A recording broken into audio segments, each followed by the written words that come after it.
సూర్యనొప్ప చంద్రనొప్ప రాజనువొప్ప ఈ రాజనువొప్ప.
హైదరాబాద్ ప్రజానికానికి స్వాగతం.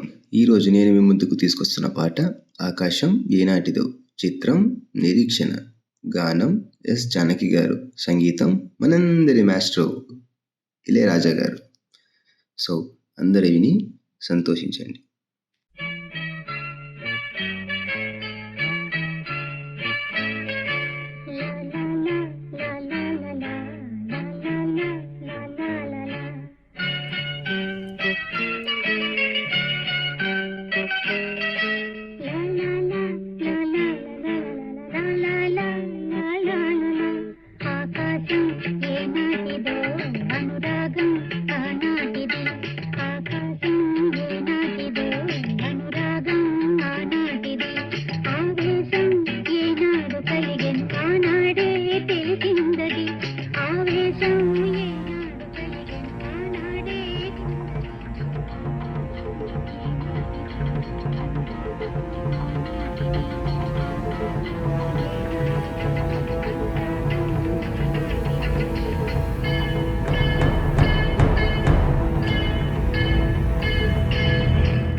ఎవర్రా నువ్వు?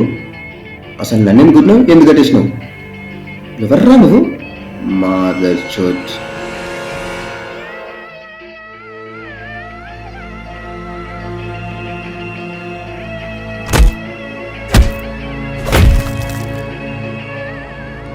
నేను అడిగే వాటికి మాత్రమే సమాధానం చెప్పు. అంతకు మించి ఒక్క మాట ఎక్కువ మాట్లాడినా ఇక్కడే సంపి పడదొప్తా నా కొడక్క.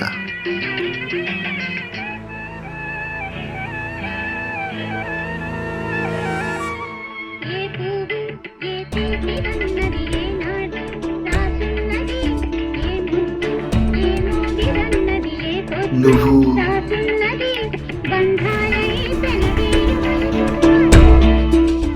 డోంట్ వరీ కాళీ, మీ నాన్నగారు చాలా మంచివారు. అసలు ఎవరు నువ్వు? నీకు నాకు సంబంధం ఏంటి? ఆయన నాలా ఉన్నావేంటి? ఓ కూల్ కూల్, అది లాస్ట్ వరకు నీకే తెలిసింది. కానీ అదేదో రెవల్యూషన్ అనేది స్టార్ట్ చేశావంట, ఏంటది? యా ఎస్, అయినా ఇదంతా నీకే తెలుసు? నీ గురించి నాకు మొత్తం తెలుసు మిస్టర్ కాళే. అదే ఎలా చెప్తా, లాస్ట్ వరకు అవే నీకు తెలుస్తుంది. కానీ ఎందుకు ఇవన్నీ ఎందుకు నీకు? ఎందుకంటే పెద్ద కళలు, గొప్ప యుద్ధాలు, పేద బ్రతుకులు, తప్పని తిప్పలు, అమలు కాని ఆశయాలు, అంతులేని అనుభవాలు నేటికి వేధిస్తూనే ఉన్నాయి. ఇవన్నీ మారాలంటే కొందరు మారాలి, కొందరి ఆలోచనలు మారాలి. అవి మారేంతవరకు చేస్తాయి యుద్ధం.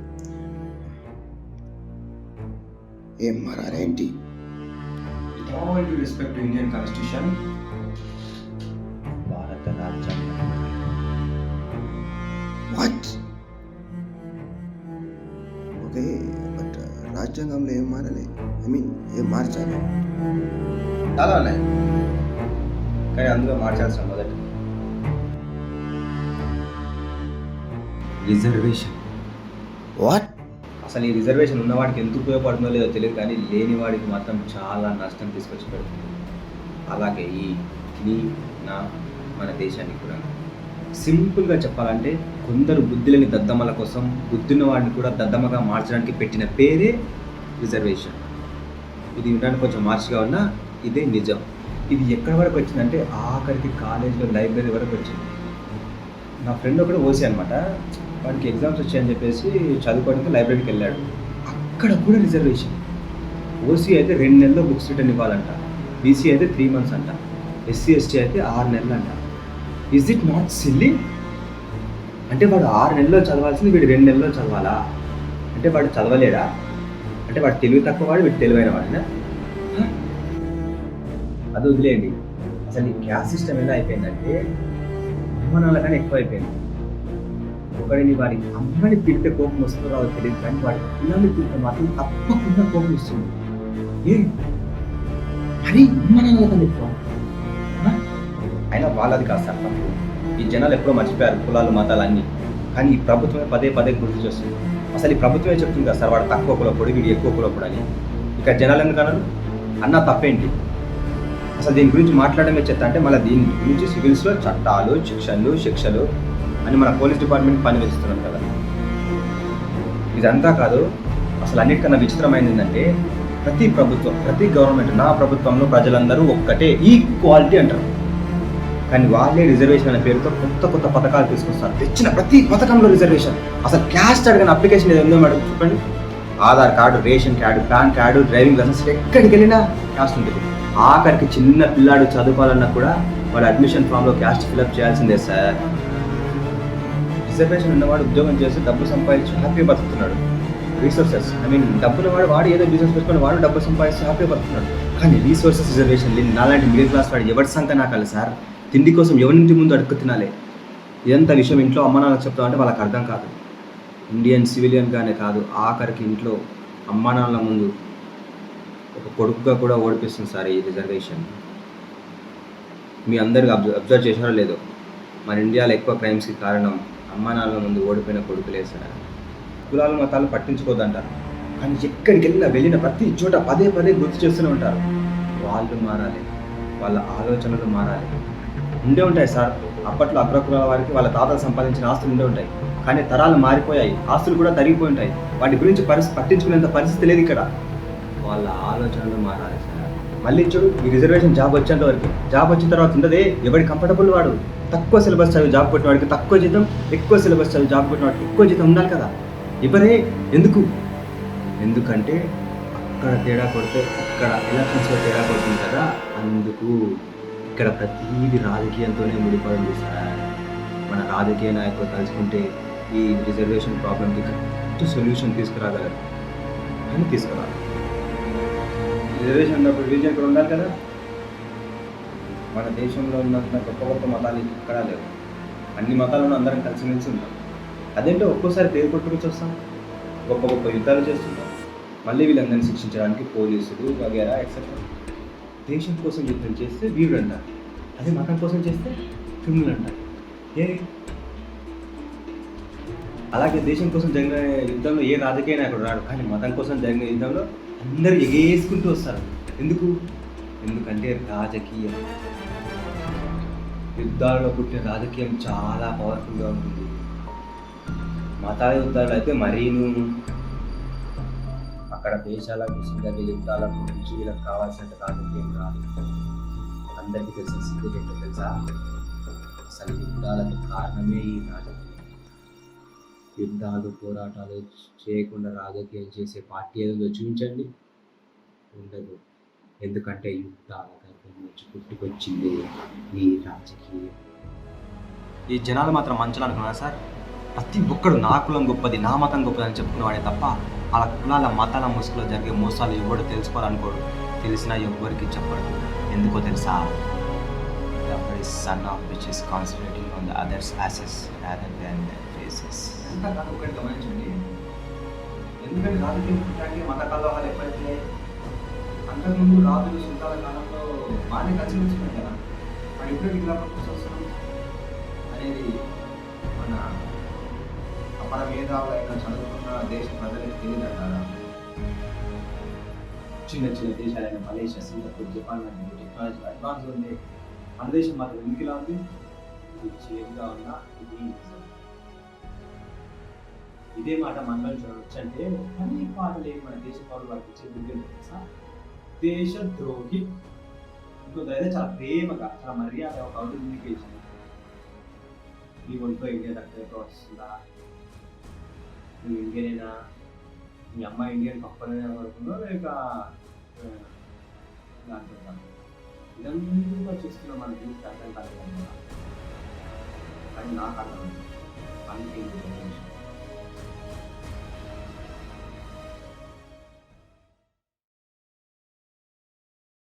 I'm really proud of you Kali. అది సరే కానీ నేను ఒకటి అడగడం మర్చిపోయాను. నీకు గర్ల్ ఫ్రెండ్, లవర్ లాంటి వాళ్ళు ఎవరైనా ఉన్నారా? I mean yes. మరి చెప్పావా తనకి? లేదు, చెప్పలేదు. కానీ ఏదో రోజు తన కళలోకి చూసి చెప్పాలని ఒక కవిత రాసి పెట్టుకున్నాను. కవిత ఏంటది? మొదటిసారి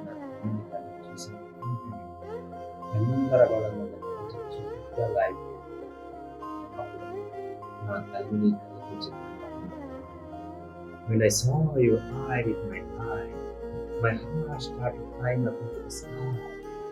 I can't be able to see it with my eye. Please give back before it reaches so high. My heart started feeling with love when I was looking at you, my babe. Will you give back, please? I will die on the road otherwise. మరి ఎందుకు చెప్పలేదు? ఎందుకంటే తను చచ్చిపోయింది కేవలం ఈ reservation వల్ల.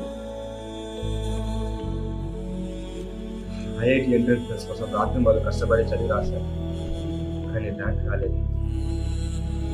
దాంతో ఇంట్లో అమ్మ నాన్న చెప్పేశారు, సూసైడ్ చేసుకొని చచ్చిపోయింది. చచ్చిపోయి ముందు ఒక్కసారి కూడా ఆలోచించారా?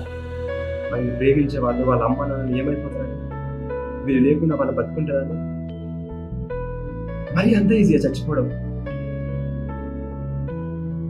ఆ రోజు తన శవాన్ని చూసినప్పుడు తన కనుగుద్దు. ఆ రోజు డిసైడ్ అయ్యాను, న్యాయం కావాలా సమాధానం కావాలా. మన దేశంలో న్యాయం దొరకడం చాలా టైం అయిపోతుంది. అందుకే సమాధానం కోసం అలా ఇంకో చచ్చిపోకూడదు.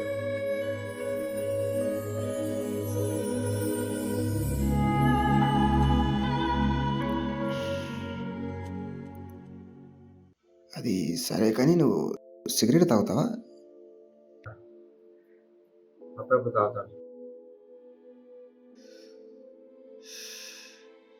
ప్రతి వాడి అవతల వాడి తప్పును ఎత్తి చూపేవాడే కొడుకు. రాజకీయాల్లో ఉండే లొసుకుల గురించి ముసుకుల గురించి తెలిసిన నీకు సిగరెట్ తాగితే క్యాన్సర్ వస్తుంది, ఆరోగ్యం చెడిపోతుంది, చచ్చిపోతామని తెలియలేట్రా. అర్థం కాదా నీకు? నువ్వు రోజు తాగి ఒక్కో సిగరెట్ నీ జీవితంలోంచి డిలీట్ అయ్యే ఒక్కో రోజు. అయినా ఆ డబ్బా మీద రాసి ఉంటుంది కదా అంత మంచిగా దీన్ని తాగుతూ చచ్చిపోతారని. అయినా ఇలా తాగుతారా? అయినా ఇదంతా నీకెందుకు చెప్తున్నానంటే ఇంకొన్ని రోజుల్లో నువ్వు చావబోతున్నావు. ఏంటి అర్థం కాలే? నువ్వు తాగే సిగరెట్ వల్లే నీకు క్యాన్సర్ వచ్చి చచ్చిపోతావు. నా అలాగే నువ్వు ఎలా చచ్చిపోతావంటే నీకు క్యాన్సర్ వచ్చాక డాక్టర్లు బెడ్ మీద పెట్టి సూదులు పుచ్చి పీక కోసి పీకలో ఉన్న క్యాన్సర్ గడ్డలు బయటికి తీసి కుట్టేశాక అప్పుడు వచ్చే నొప్పి తట్టుకోలేక దేవుడా నన్ను తీసుకెళ్ళిపోని ఆ దేవుణ్ణి బతిమాడుతున్నప్పుడు ఎక్కడ గతిలేక నువ్వే ఆత్మహత్య చేసుకొని సస్తావు. అయినా ఇదంతా నీకెందుకు చెప్తున్నానంటే నువ్వు నేను వేరు కాదు, ఇద్దరం ఒక్కటే. ఇద్దరం ఒక్కటేనా? అర్థం కాలే. చావంచులో ఉన్న నాకు నా గతాన్ని కలవడానికి ఒక అవకాశం దొరికి అందుకే టైం ట్రావెల్ చేసి ఇక్కడికి వచ్చాను. ఈ ప్రజలంతా సరదాగా సిగరెట్ స్టార్ట్ చేస్తారు. ఆ తర్వాత ఎలర్ట్గా మారి చివరికి క్యాన్సర్లా మారి ఎన్నో కళతో కూడిన జీవితాన్ని సర్వనాశనం చేస్తుంది. ఈ విషయం ప్రజలకు అర్థం కాదంటావా? మన అమ్మ నాన్నలు మనం పుట్టినప్పుడు పెరుగుతున్నప్పుడు మనల్ని చూసి ఎంతో సంతోషపడి ఉంటారు కదా. ఈ విషయం ఇప్పుడు తెలిస్తే తట్టుకుంటారంటావా? అసలు బతుకుంటారంటావా? ఇప్పటికైనా ఈ ప్రజలు ఈ విషయాన్ని అర్థం చేసుకుంటే వాళ్ళు బాగుపడతారు, మన దేశం కూడా బాగుపడుతుంది. ఇక నువ్వంటావా? నీకు చాలా తక్కువ సమయం ఉంది సోదరా. ఉన్న కొంతకాలం నీకు చుట్టూ బతుకు. ఒకటి గుర్తుపెట్టుకో,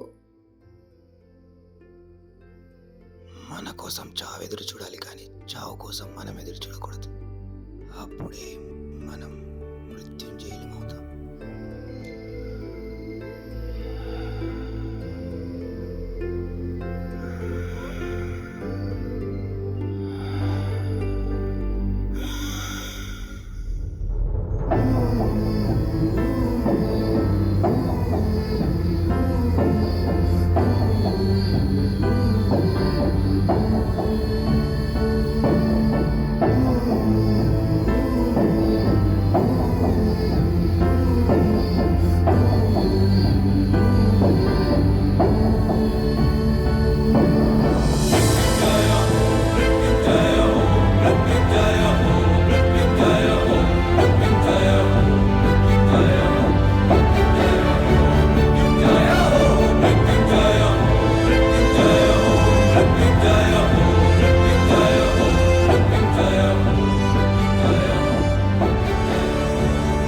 ధూమపానం ఆరోగ్యానికి హానికరం మరియు క్యాన్సర్కి కారకం.